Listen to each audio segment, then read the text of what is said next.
Okay, here's chapter 3 of Lily's story. I know it's been a while, so I'm going to try to get a couple chapters in today.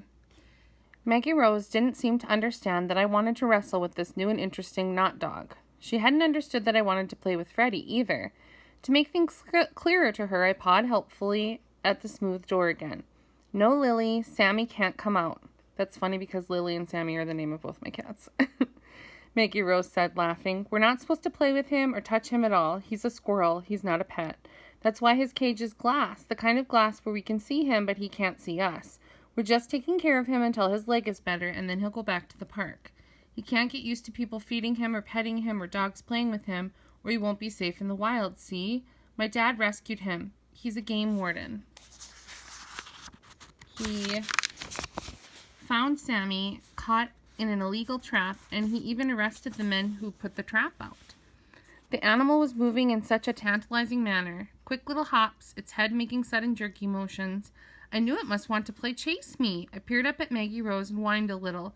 I was wagging my tail so hard it thumped against my rump. Why didn't she understand? I needed her to open up the gate. Better leave Sammy alone. Lily, come with me, Maggie Rose said. She scooped me up.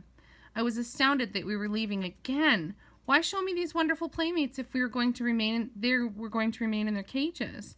Oh well, if I couldn't play chase me with Sammy, at least I was able to snuggle with Maggie Rose.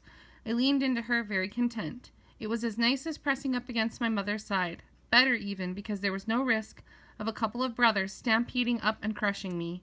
Maggie Rose took me along a highway lined with great big sacks, each one bigger than my mother. They smelled marvelous. I wiggled, ready to get down and sniff a sack close up and maybe get my teeth into the paper that covered it and pull hard enough to make whatever was inside spill out. But Maggie Rose held me close.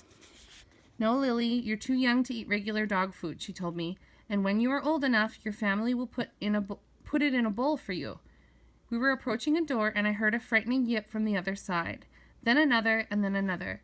I could tell there was an unhappy dog inside. She smelled older than I was, but younger than my mother. She was a girl, and her barks told me she was terrified.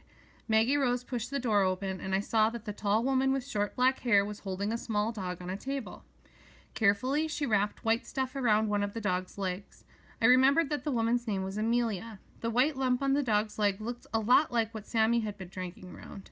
Was that why we were all in this place, to get our legs wrapped up in white stuff? When was my turn? Could Amelia do my brother's first? Shut the door, Maggie Rose. I don't want this little girl to get loose, Amelia asked. The frightened dog was trembling under Amelia's hands. She wasn't a puppy, but she was tiny, smaller than I was. Astounding! Every dog I had ever met before was bigger than I was. I just assumed I was the littlest puppy ever, but this female was the smallest dog imaginable. Amelia's hand could wrap around her entire rib cage. The girl dog did not look like me. Instead of sleek, short fur and gray and white splotches, she had wiry black fur that stood out in all directions. The tufts were shaking with fright. I wagged. Why was she so frightened? Could I help? Is she a stray? Maggie Rose asked. Nope, just lost. Someone found her on the streets and brought her in. She's got a bite on her leg. I guess she tangled with something. Maybe a raccoon? A little Yorkie like this is no match for a big, aggressive raccoon. Will she be all right? Maggie Rose asked. I think so, Amelia replied. I cleaned the bite and gave her a stitch, and when her owner gets here, we'll send her home with antibiotics so the wound doesn't get infected.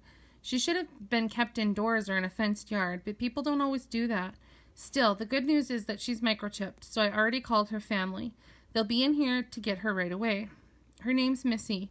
There, sweetie. Don't be scared. Your leg's all fixed. Good dog, Missy, Maggie Rose said. Poor thing is terrified, Amelia said sympathetically. She's probably been shaking since she tussled with that raccoon. Why are you still so upset, Missy? You're safe. Here you go. Amelia bent over to put the little dog, Missy, on the floor. Missy sat down, hunched over, with her head low and her ears nearly flat against her skull. She had not been happy on the table, and now she was not happy to be down on the floor. She kept trembling. Go say hi, Lily, Maggie Rose told me. She set me down on the floor, too. I studied Missy. She was not ready to play. If I bounded up to her as my bigger brothers did to me, it would only scare her more. She might even snap at me. She looked and smelled terrified enough to do it. There wasn't anything to be afraid of here. There was just Maggie Rose, who was gentle and nice, and Amelia, who was probably nice too. I figured that out because Maggie Rose was talking to her and smiling. If Maggie Rose felt okay with Amelia, Amelia was okay by me. I was the only other living thing in this room, and I wasn't scary. I was a puppy.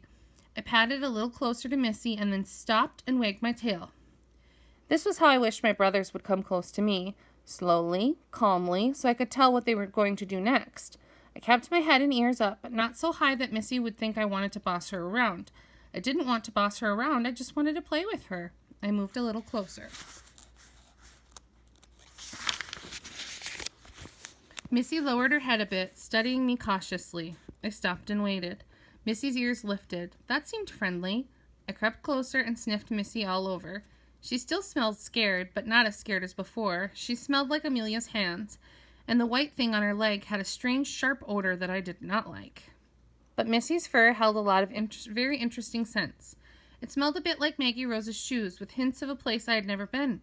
Someplace out there bigger than my kennel, someplace with dirt and air and wind and lots of animals and people. One animal's odor in particular stood out in Missy's scruffy fur. It smelled like a knot dog and a little bit like Freddie, wild and untamed. There were apparently very many knot dogs I needed to meet and play with. I was certainly learning a lot this day. It seemed as if the moment Maggie Rose picked me up, my world became much bigger and my life changed. Now Missy was sniffing me back, paying particular attention under my tail and between my rear legs. This was, I decided, how grown-up dogs greeted each other for the first time, with a polite sniff to the butt. Missy shook herself. I shook too, just to be friendly. Then Missy pushed at me a little with her nose. Okay, there they are. I pushed back. I nibbled at her face. She shook herself and darted away. I flopped over on my back, legs in the air.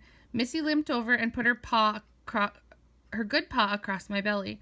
I wiggled. She jumped away and bowed, front legs low, back legs high, tiny tail wiggling.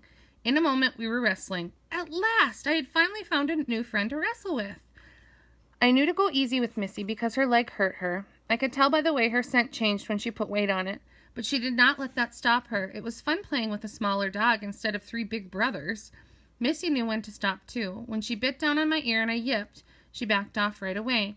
I liked Missy. Oh, look, I heard Maggie Rose say. Lily got Missy to play. She's not so scared now. Lily? Is that the puppy's name now? Good work, Lily, Amelia smiled. A puppy can cheer anybody up. Did you see how gentle Lily was at first? Maggie Rose asked.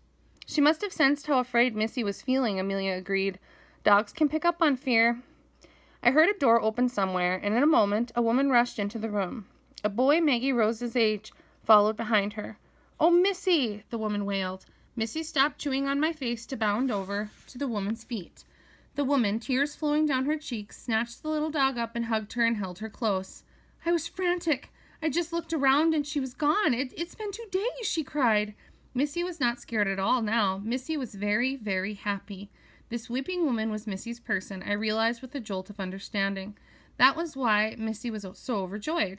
In that instant, I understood something new. My life here in this place with my mother and my big heavy brothers was a good life, but it was not what a dog needed most. To be truly happy, a dog needed to be like Missy and have a person of her own.